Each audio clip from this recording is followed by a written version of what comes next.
So Luada, welcome everybody, welcome.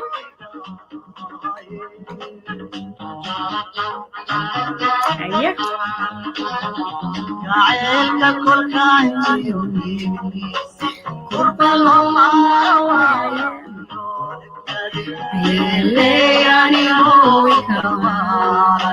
Hees ma garanaysiin?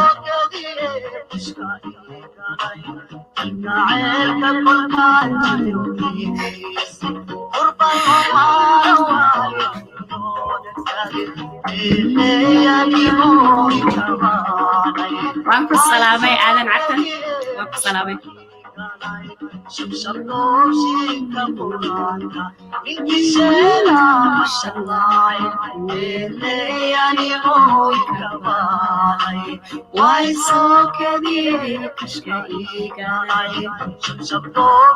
I love this song. Hold on, Sulfa. All right, how is everyone doing? Welcome to Gun 7 weekly live at 3 p.m. Eastern time zone, because that's the time zone that I'm on, but it could be different for you depending on where you are in the world. I'm really happy that you're here with me. I see my girl Naima Muhammad. Thank you so much. You know, I love my songs. So I love old Somali songs. Facebook shows connecting people. You know, I just learned so much from it, and I'm always advocating for the arts. You know, arts is so important, and you know, it's just very important to me that we continue that tradition of art and literature that we are known for. You know, this is a Somali American / African diaspora / American kind of live show, and to be as inclusive as possible, I'd like to speak in English most of the time. But anyways, share away, you know, the live so we can have a rich conversation. First and foremost, I was to have a guest today here with me. Unfortunately, due to unforeseen circumstances, he was not able to make it.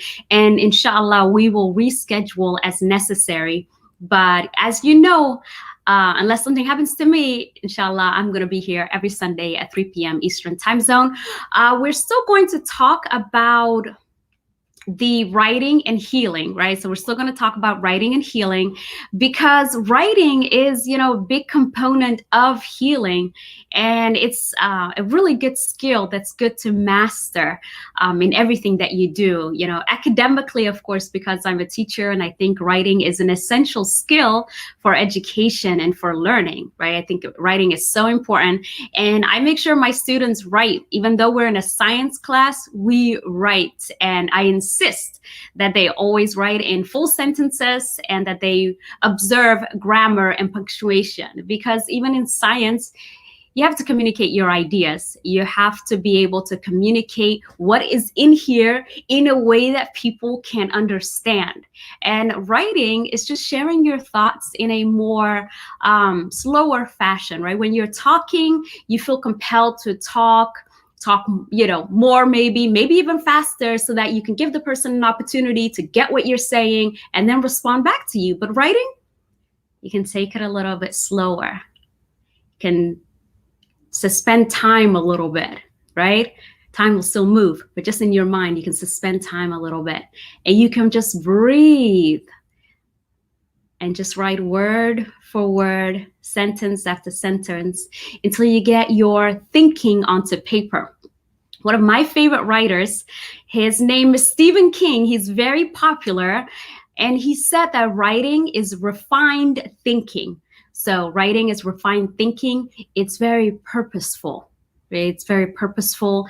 It has intention. There's a flow of thought that you're intentionally sharing word for word, sentence after sentence, and the reader should be able to just follow you on this journey of discovering what you're thinking about, why you're thinking about whatever you're thinking about, and how your thinking can benefit our society, right? We're in the business of sharing ideas. We all are. So today we're going to be writing. Who's up for some writing? I hope everybody brought their notebooks. And we're going to be writing about healing. And healing, very, very personal kind of writing, right? It's not the kind of writing that we're so readily able to share with other people. It's a difficult kind of writing that is just hard to get out, even out of your body. You know, it's just like you want to get it out maybe, but it's so hard because your mind and heart and hand are all connected, and all of that needs energy. All right. But writing is really useful for healing because writing slows down the world for a little bit. We're in this busy hustle and bustle of living, right? Where we're just constantly on the go. We're just constantly on the go. Work, kids, family, this, that. If you have extracurricular activities, we're just constantly on autopilot. And writing just forces us to just kind of slow it down for a moment. Breathe for a moment. Do we have any writers in the house? Consistent writers? Edna Reyes, welcome. Thank you for being here. Appreciate you for being here. Who else? Let me see. Sometimes it's hard to see like who is all here. You know, it's like, it tells me there's like 33 people, but unless you comment, I may not know who it is that is actually here. So let's just say, hey, hi, how's it going? And holla if you're a writer. Do you like to write? What kind of writing do you like to do? Have you utilized writing for healing purposes? And how does that look like? So we're going to jot down some thoughts. I wrote this earlier before I came to see you. And I said, when I am writing, I rein in my wild mind. Right? So I rein in my wild mind because my mind is constantly on the go. I have so many things in my mind that I need to do as a mother, as a teacher, as, you know, an art person who loves art and literature and writing. You know, I have all of these things on my mind. So when I am writing, purposely writing, I rein in, I pull in my wild mind. And I tell myself to breathe. Count my breath. Ground myself by reminding myself that one, I am alive. I am safe. I'm not in any danger right now. I am capable. I am powerful. I am letting go of control and anxiety over the problems of the world. I want to be part of the solution, but the problems of the world are not my burden alone. There are other people in the world, and they are not all bad or out to get me. So writing allows you to be mindful of your thinking, mindful of your body. I love Naima's contribution right here. The beauty of writing is that you can freely put your inner thoughts to paper at the same, reflect at a later stage. Absolutely. So you can put your thoughts to paper. And there's this formula that I always think about in terms of thoughts and actions, right? And feelings, of course, because feelings are important too. And sometimes we don't like to talk about feelings, but the fact of the matter is our feelings govern a lot of what we do, because before you do something, there's some feeling involved. And before the feeling, there's a thought, and we have a lot of automatic thoughts. So sometimes what I like to do is when I'm feeling something particular. So for right now, I'm like, whew, I'm feeling a little nervous. I'm in front of all these people. Their time is precious. And I hope that I'm giving them something that's valuable and worthy of their time here. So I'm feeling a little bit nervous. So I have to analyze myself sometimes. And I'm like, what did I think just before this nervous feeling, right? This nervous feeling. And that's just what I said. I'm in front of all these people. They're giving me their time. Their time is valuable. It's one of the most valuable resources that we have. We can't get it back. Once it's gone, it's gone.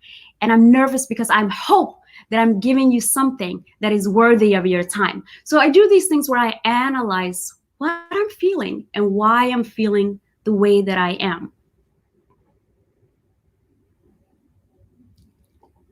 All right, so Uthman, direct connection with our literary ancestors, especially with diaspora, it's the missing link.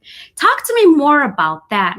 As Somalis, we're oral, right, society. And I've talked about this before, where because we're an oral society and human lifespan is what it is, we don't live forever, people die with so much knowledge and experiences that they may have shared while they were living, but now we no longer have access to it because they are gone. Okay? So writing also leaves a legacy for future generations about how we lived, what we thought, how we constructed our societies, how we interacted with each other, historical events that happened in our lifetime and that contributed to the changes in our lifetime. It leaves a footprint, right? It leaves a trace of us being here.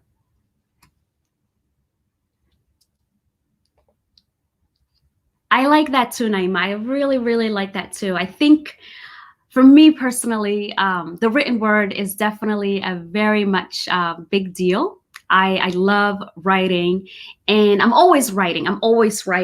When I first started taking writing seriously and I wanted to be a published writer, I was like, oh my gosh, what am I going to write about? And the more I wrote, the more I couldn't stop running out of things to write about. Every time I thought about something or I encountered something in my life, I would be like, oh, that's something to write about. Oh, this is something to write about. So once you get in that habit of writing, you just keep writing and you just never really run out of things to write about. Because as life goes on, we encounter new things. We talk to other people who share their perspectives with us, maybe perspectives we never thought about before. And that's enriching. It enriches our lives. It enriches our thoughts.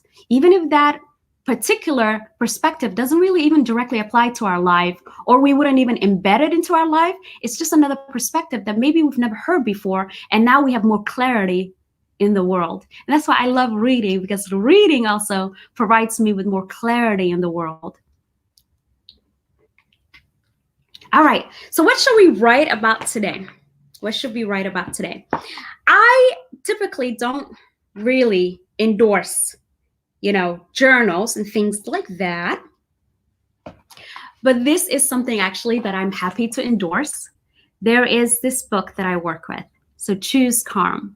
And it's a journal for healing anxiety, breathing in and letting go.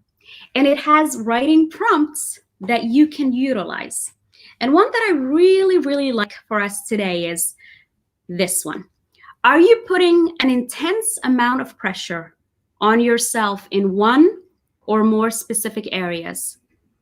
Describe why you think that is and how you might ease up and provide more realistic expectations for ourselves. Who can attest to that? That we put more on our plate than is humanly possible for us in a given day, or let's say even a given week, or even a given month, or a given year. Who can attest that they put more on their plate than they can actually handle? And how can we go about setting realistic expectations, attainable goals that we can actually reach? And sometimes when I'm writing, that's what I write about. I give myself a time. In this week, I will read 2 chapters of the book that I'm reading. Right? I feel like that's attainable. If I read more, great. I'm glad that I did more. But I still have to set myself realistic expectations, given the fact that I have probably about 100 other things to do also in the business of living. Oof, this one is so powerful. Oh my goodness. From your professional experience, how do you inspire a child with learning difficulty to love writing and reading as they are a fundamental part of their existence? That is a big one. And I ask my young people that I teach, hey, are you a reader? And they say something along the lines of sometimes, yes, I'm a reader. I love reading. And sometimes they say this really heartbreaking thing for me. I used to read a lot, but I don't anymore. And then I ask, why? Well, I just don't feel like it. Okay. And then there are others that say, I don't like reading at all. And it really breaks my heart. So I think about what are we doing to, one, not make them like reading? And how can we encourage more reading? Are we tying reading to unpleasant activities? Are we raising the stakes for them in a way that disappointment and failure is really difficult for them to overcome? And now they have a negative association with reading. What exactly are we doing in our society that makes young people not really want to read anymore? Now, you also have, like you said, a child with learning difficulty where that is an additional barrier. So it's like all of the barriers that prevent a young person from reading, and then an additional barrier of learning difficulty. I tell the how can you convince young teens to read rather than looking into their iPhones? Whew, that one is a difficult one. I have an 8th grader at home. I have a 13-year-old, and TikTok and him are like this. Best friends, TikTok. And I try not to make TikTok a negative thing. I try to say it's okay. It's fun. It's a way to access information. There are other ways to access information too. I also have to be realistic. Young people have a lot of things competing for their attention. After school and doing all of their homework, additional reading is sometimes not very tempting. They think to themselves, I've done all of this work for school already. Why do I have to do more? So now reading and writing has become a chore instead of an activity that is pleasurable. So I think to myself, maybe when you dread doing something, it actually does, not maybe actually, when you dread something, it actually activates like pain in your brain. Right, so there's association with dreadful activities, like when you procrastinate to do something that you know that you should do, but you don't do it, it activates, like when you even think about it, it activates like pain sensors in your brain, right? So now maybe there's an association with reading and writing and pain after they've had to do it in school for so many hours, and they've had all of these activities that they have to do for a grade, so they can pass on to the next grade level and graduate from high school, because they can't do anything without a high school diploma. Now it's like, it's just become an end to, like a means to an end, right? And the end is like, let me just get this over with so I can do what I want to do. And what I want to do now does not involve those things that make me feel bad about myself, like reading and writing. Right? So we have to like think about that. We have to like think about, like, are we making reading and writing, one, pleasurable activities, and two, really tying it to success in life, right? And how can we tie it to success in life in a way that also doesn't make them just a means to an end? I love reading, and it's hard for me to understand people that don't love to read. So I have to think, like, I have fellow educators at school that are like, I'm not a reader. And I'm aghast because they're also an educator. And I'm like, what do you mean you're not a reader? So let's say other science and math educators, STEM people, a lot of times STEM people actually say that they're not readers. STEM people say that they're not readers, and it's just, and the history and the literature, or ELA, they say they are readers. So we have like a very like early association. Excuse me, please. Excuse.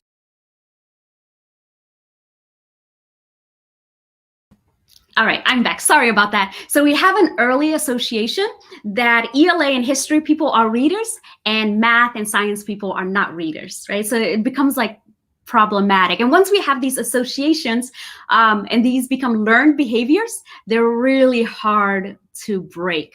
We know that anything learned can be unlearned, but the process of unlearning, the process of unlearning is really difficult, because you have to like rewire, your thinking, your brain, and you have to think differently and behave differently. And because you haven't established like the unconscious pattern, it's like it becomes a chore all the time. It's like, oh, this is something I have to do. I don't really want to do it. It's not something that you automatically do.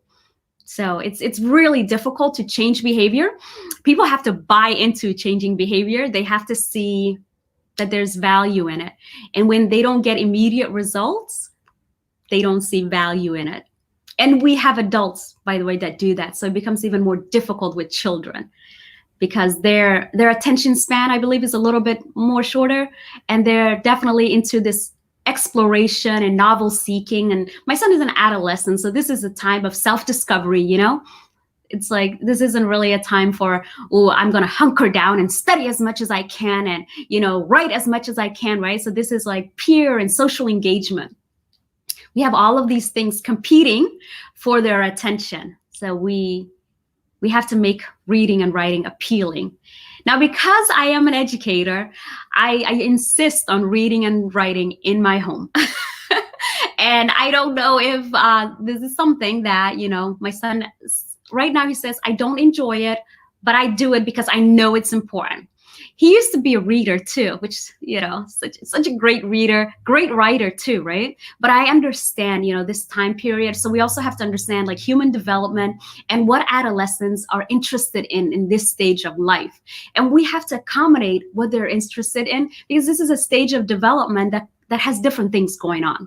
So understanding this stage of development and understanding that there's a lot of things competing for their attention, it's difficult, right? So we have to try to embed like little lessons in there, and then make those little lessons a lot, so more and more, and then eventually, hopefully, they'll become a habit, or they'll form an association that this is something that I do. But because once something becomes something that you do, that's why bad habits are hard to break. Once something becomes something that you do, it's really hard not to do it, right? So when habits are formed, good or bad, they're very difficult to undo, but we can undo them if we actively, try. You have to buy in that it's actually beneficial for you to stop doing said activity or to start doing said activity. Whew, it's a lot. So both of them are in STEM programs. Yeah, so, and I'm a STEM person. It's very interesting, but I'm also an avid reader and writer. So, and I believe in that, accessing like multiple, I was talking about this earlier today, actually, like multiple intelligence and looking at disciplines as multidisciplinary rather than singular, right? So you're saying there's science and math, or science and math also involve reading and writing. Right. So a lot of times, like in my classroom, what I do is I really, really try to make sure that there is that understanding that the disciplines that we study, the subjects that we study don't exist in a vacuum, Well, first of all, we as human beings are interacting with the discipline, right? So that's one variable. We need to read about what has been done before so that we have an idea about what we know as a human beings about this particular subject. We have to write so that we can communicate our ideas, so we can communicate our learning with other people. Science, thankfully, involves a lot of math, right? So I always tell the students, science and math, best friends forever.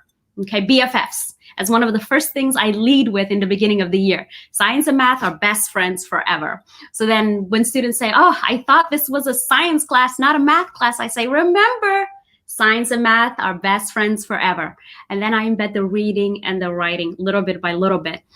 What I try not to do is overwhelm with a lot of reading or overwhelm with a lot of writing. So what we're doing is when we're habit building, we have to do it a little bit at a time, and it builds up, right? And they get more confident. And the more confident that they become, then the more reading you can give them.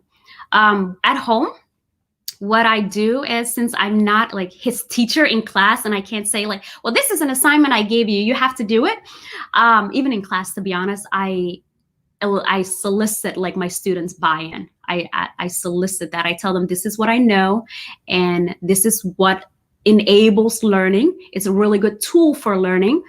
If you haven't done it a lot before, I know that habit building takes time, and we're going to work together. And I do the same thing at home. I really do the same thing at home. I just, level with my son. I say, I know a lot of things are competing for your attention, but you're an adult in training, right? You're becoming an adult. You're not quite an adult yet. There's some skills that you have to learn along the way. And these are some of the skills that you need to learn along the way. And I'm here for you. I'm here to help you do that. But even though you want to stay on TikTok all day, we can't do that. And yeah, sometimes you're going to be annoyed with me because I'm going to ask you to do the right thing. And it's just what it is. But it's okay. I'm not going to take it personal that you're annoyed with me, but also don't take it personal either when I expect you to do some actual work that'll enable you to be successful in your life, right?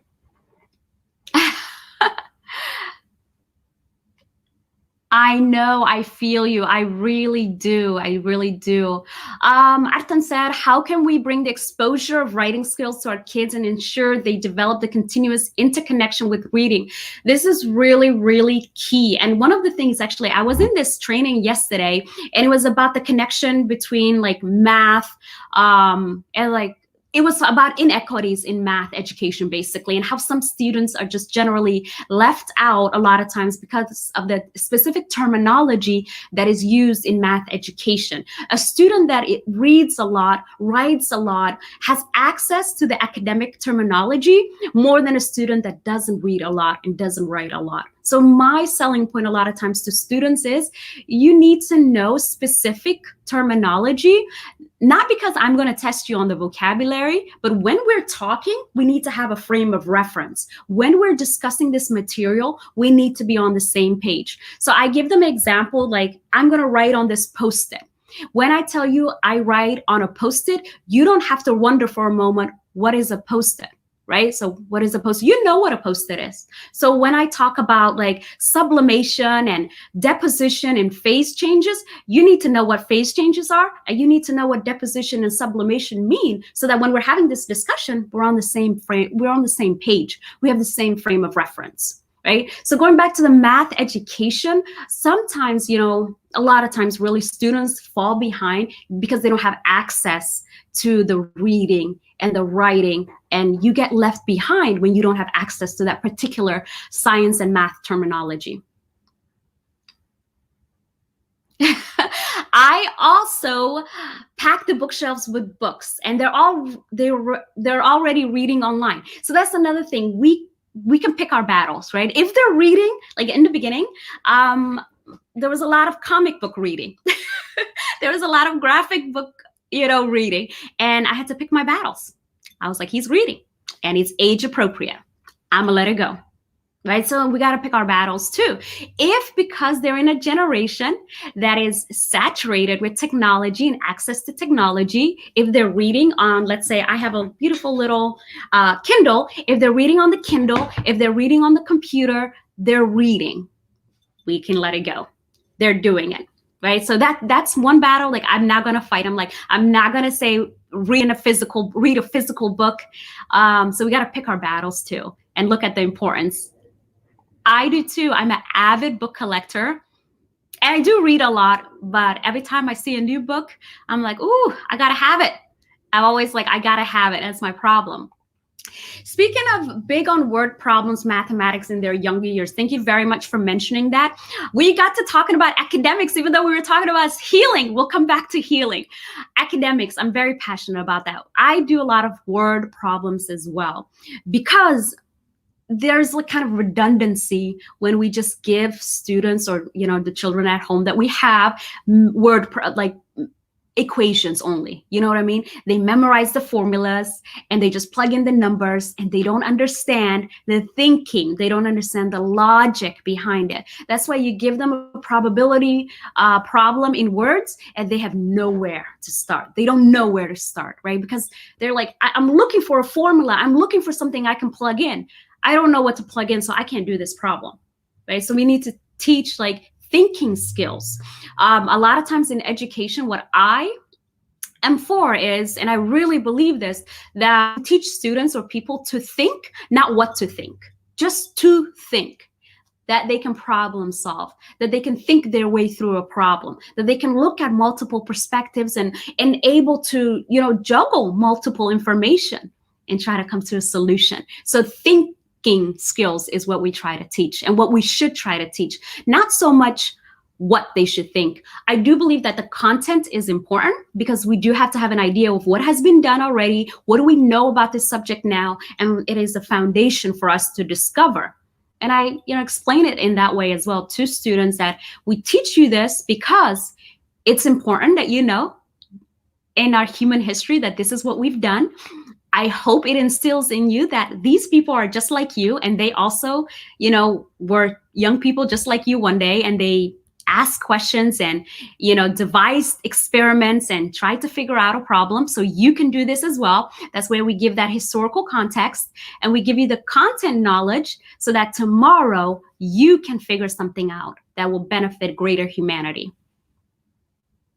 Exactly. So the comics that might lead to a new hobby, special interest, which always leads to more reading and writing. Let me tell you, if it's coming from them, they are definitely going to learn a lot more than when we push it. So it's really fine, delicate balance as a parent and as a teacher.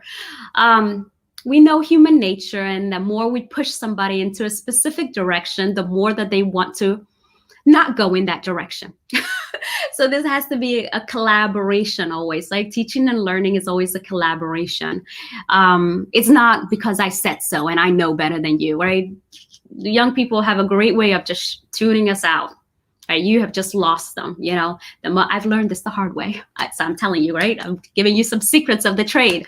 Once you tell them I said so and you have to do this, right? And this is the way things are, they're gone.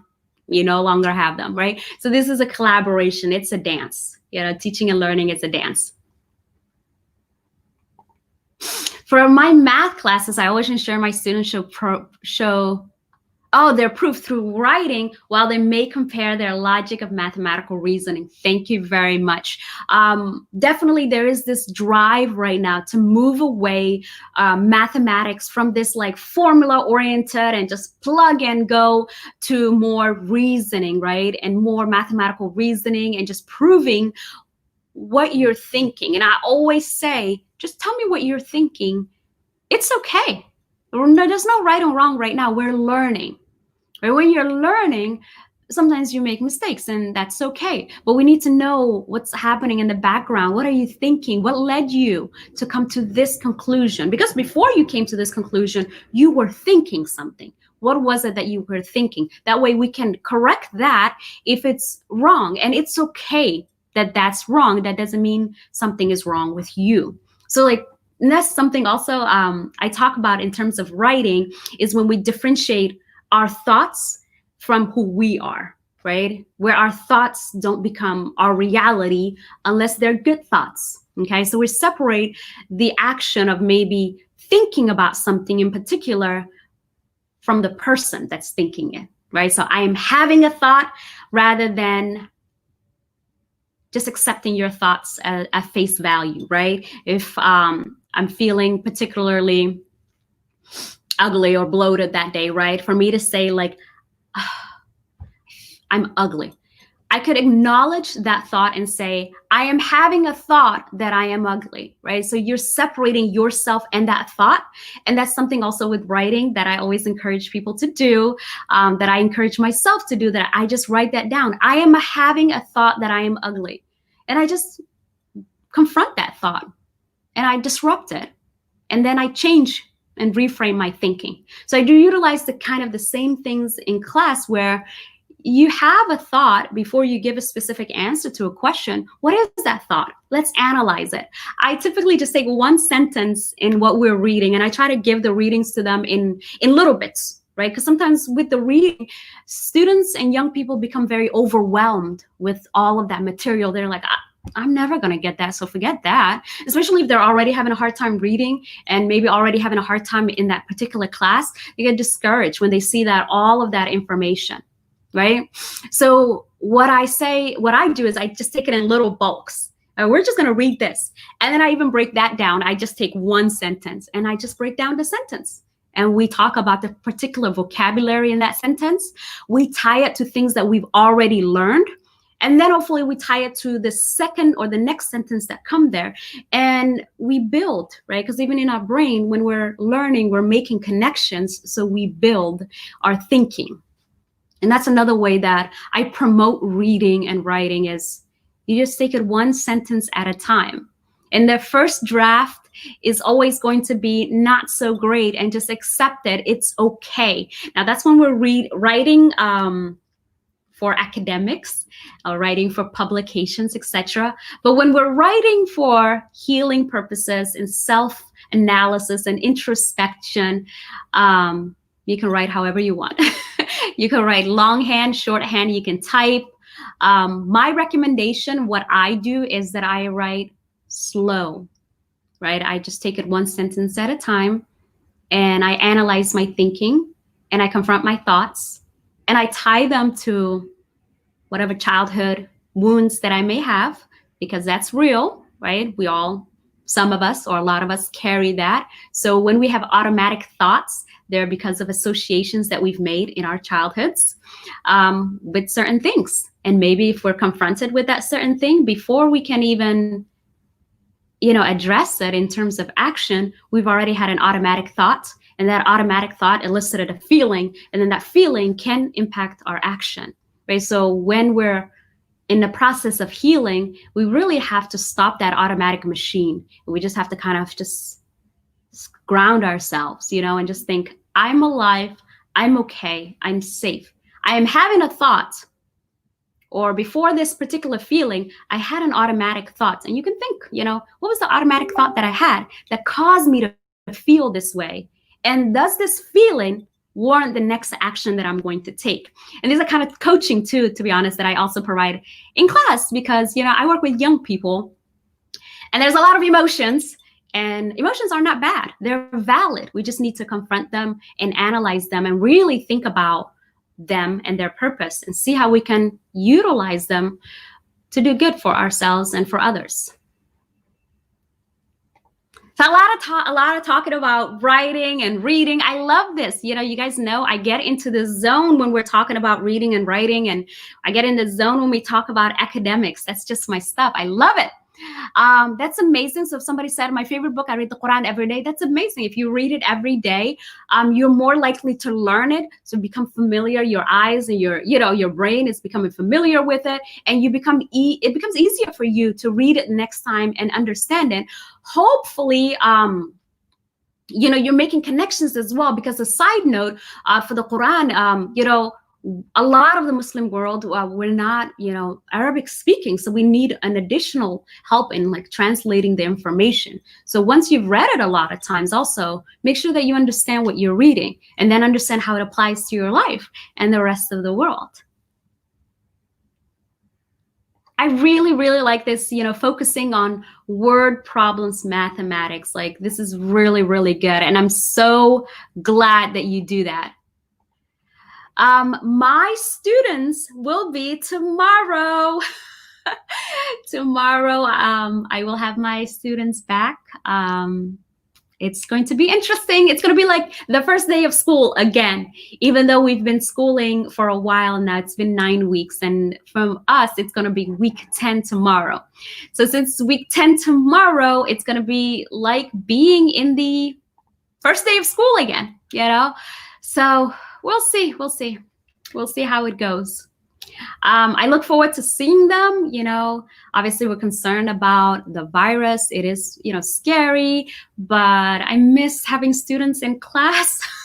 I just don't, I like, live streaming and stuff like that. And I do it on Sunday at 3 p.m. Eastern time zone, where I talk about a variety of issues, variety of topics in the world. I kind of think of myself as Jane of all trades, or Ifrah of all trades. And I reject the second part of that statement, master of none. I reject that because I believe that subjects and disciplines are not in a vacuum by themselves. I like a multidisciplinary approach, and I always try to look at the common factor. And the common factor in all of the subjects and things that we study are always humans and human nature. So yours, November 10th. Wow, it's almost there. I've been preparing, bit by bit. I try. It's difficult, but I've been preparing bit by bit. Okay, so we got a little sidetracked, which is okay because we really talked about writing, which is what we were going to do anyways. Somebody commented on the writing prompt. Are you putting an intense amount of pressure on yourself in one or more specific areas? Describe why you think that is and how you might ease up and provide more realistic expectations for yourself. I have 100 zillion browsers open in my brain all the time. Which is one of the reasons I like to write, because I shut those browsers one by one, shut them until I get to just one I can focus on. But there are times really I put a lot of unrealistic expectations on myself, and that are just not humanly possible. One, because I'm a human being and my energy and time is limited. So there's only so many hours I have in a day. There's only so much energy that I have. There's energy that's taken away from the amount of energy that I start with my daily living tasks.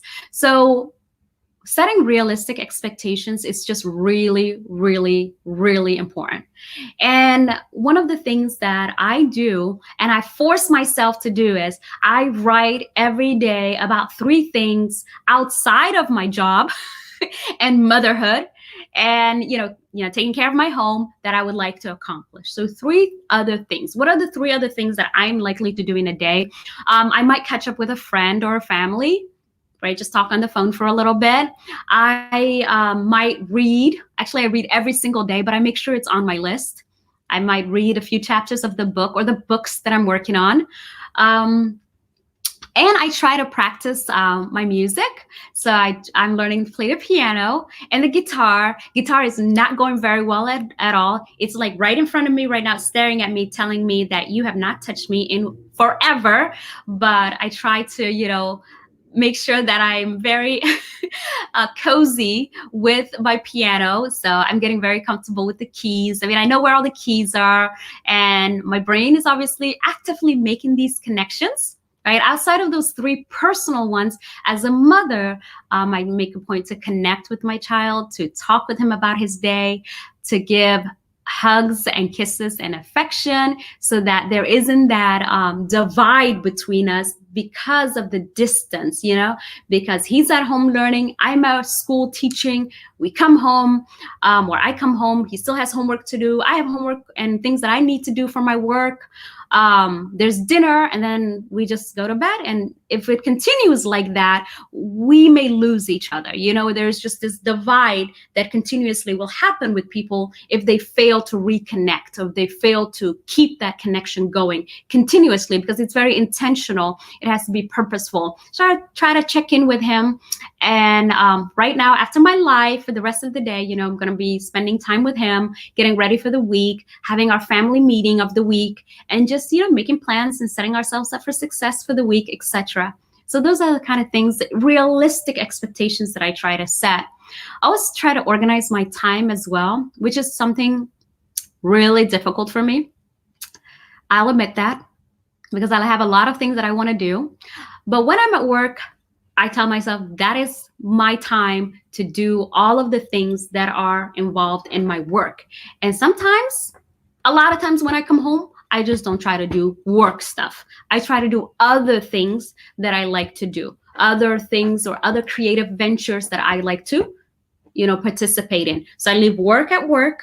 When I'm there, I'm not always successful, and I try to do at home my other work, my, both teaching and the creative endeavors are my heart work. Like they speak to my heart and soul, but I feel like there needs to be like that balance and those boundaries, like work-life balance.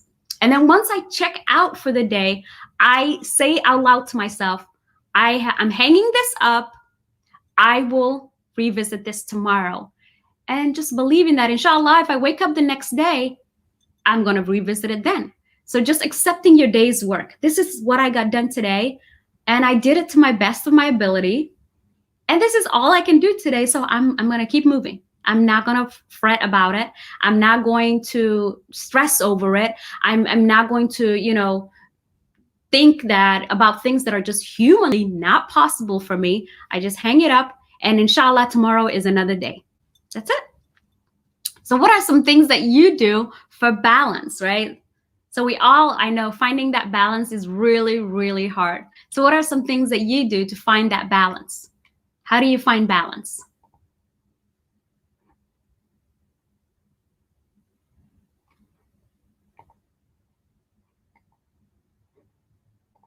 So how do you find balance? Just checking the comments right now and seeing. How do you find balance? Balance is so hard. It is super, super difficult. It is a continuous, purposeful activity.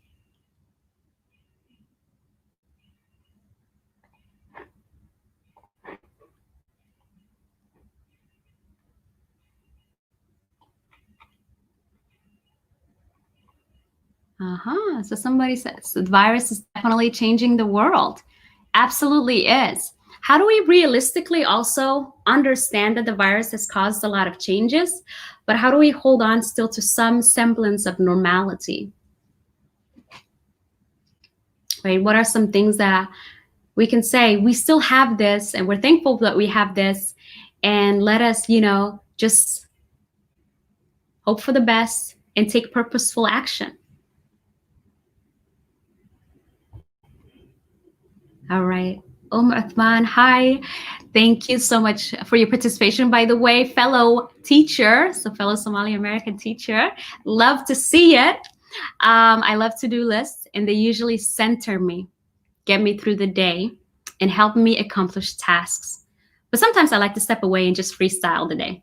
Absolutely, really. Like sometimes the rigidity of like a schedule kind of squashes like creativity. And sometimes I think we should have days where like, I'm going to do the basics. I'm going to eat, do my, daily stuff, morning routine, night routine, but I'm just not going to set like hard schedule. Sometimes what I do is when I freestyle, I just do done list. So instead of a to-do list, I have a done list, so that when I look at it at the end of the day, I'm like, I've done this. This day was a good day. But some days also, I just try not to do anything rather than just read, lay around, watch some movies, just write, freestyle writing, just some prose, just sharing my thoughts with myself, just, and not feel bad about it. I really struggle with that, and not feel bad about it. How can I not feel bad about resting, which I know is good for my body, yet I have this in my back of my head saying, why are you resting? You have this to do, you have that to do, you have this to do. So I have to like actively like quieten that voice there and say, I'm resting. And that is that. It's really, really difficult. But yeah, just like to step away from it, and freestyle sounds like a fantastic idea. And I think there's so much creativity that can be tapped into when you just freestyle, I love creativity. But yeah, there's so much creativity that you can tap into when you just freestyle. It's really good, really good. Thank you so much for your contribution. I really appreciate that. And thank you all, everybody, that is here and that is spending your time on Sunday afternoon with me. I really appreciate that. There is just so much, right, that we could do, but you are here with me, engaging in this conversation with the rest of us, and I really appreciate your time. I always say the most valuable gift that anybody can give you is their time. So I really, really appreciate that. that never, it never escapes me. And I make sure that I'm always cognizant of that, whether it's, family or friends or anything else, or my live streams. I think it's a very big deal that people give you their time, and it's just not something to be taken lightly. So typically the show is about an hour, and we are in 50 minutes, which we did really fantastic. Really wanted to tap into your thinking and see if you've actually written anything down so far, and what have you written down? So have you written anything down, and what have you written down?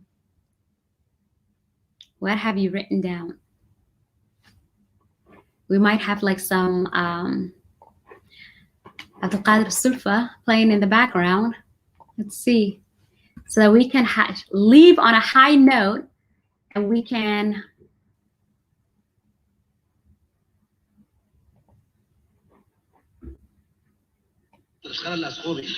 actually, I found a different one that I really liked. I hope you can hear it. I wonder if I can share this video with you guys, and then you can see it too. Let me see if there's a way.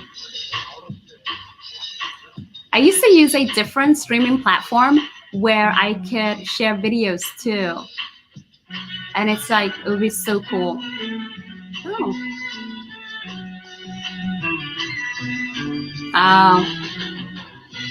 You can hear it, I hope.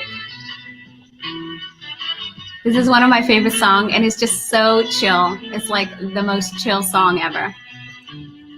I have it playing in the background at times when I'm working, and when I listen to the lyrics, I try to understand it, and I try to understand the imagery and the figurative language, because in music there's a lot of writing, right? So before the song is like sung and recorded, there's a lot of writing. There's making sure that you put the words together in a very nice way, where it just flows and carries a lot of meaning. Love these old Somali songs especially, because when I listen to them, they make me feel a part, like Uthman mentioned earlier, of connecting with our ancestors, so connecting with our collective past as Somalis. At some point, this beautiful song, was written and made, and it just carries, for me, a lot of depth and meaning. So I love writing in that regard too. Where this was made, I think in the 70s or the 80s. I think this right now video that I'm looking at was made in 1986. So it's like, wow, like it's as old as me. And I am listening to it 33 years later. I'm going to be 34 here soon. So it's like some things are classics, and writing and literature and, music and arts, things like that could be classics, and they just live on forever. That's another beautiful thing about writing, right? You create something that has life now, right? So life, like figuratively, where it just sustains itself because it's just done so well and written so well that people 34 years later can relate to it. That's the power of writing and power, creating art and literature. I think that the power of art and literature really is something that can be discussed, it's such much more depth, it's something that can be discussed and dissected like so much more. Although we talked about utilizing writing today for a lot of different ways, right? We've talked about using writing for healing purposes, and we've talked about using writing for learning purposes, and talked about writing for future generations so that we can leave a legacy, leave our mark on the world, and tell future generations that we were here, and this is how we lived, and this is what we valued, And, so you get like a glimpse of the past, right? So writing this tattoo gives you a glimpse of the past. So I'm going to continue listening to, I'm going to continue listening to this beautiful song. And we're going to call it a day. And inshallah, we will see each other next time, 3 p.m. Eastern time zone, every Sunday, right here on It's Going 7. Thank you so much for your time. I really appreciate it. Again, your valuable time is much, much appreciated. Thank you.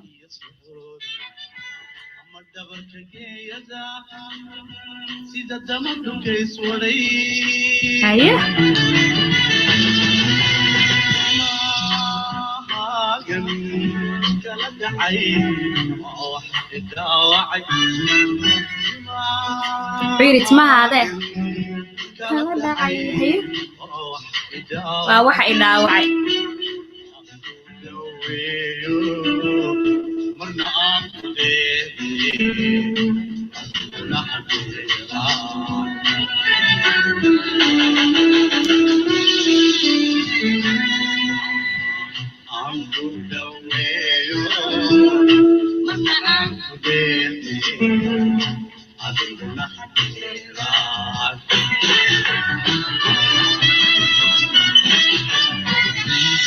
All right, ma'asalam. See you next time.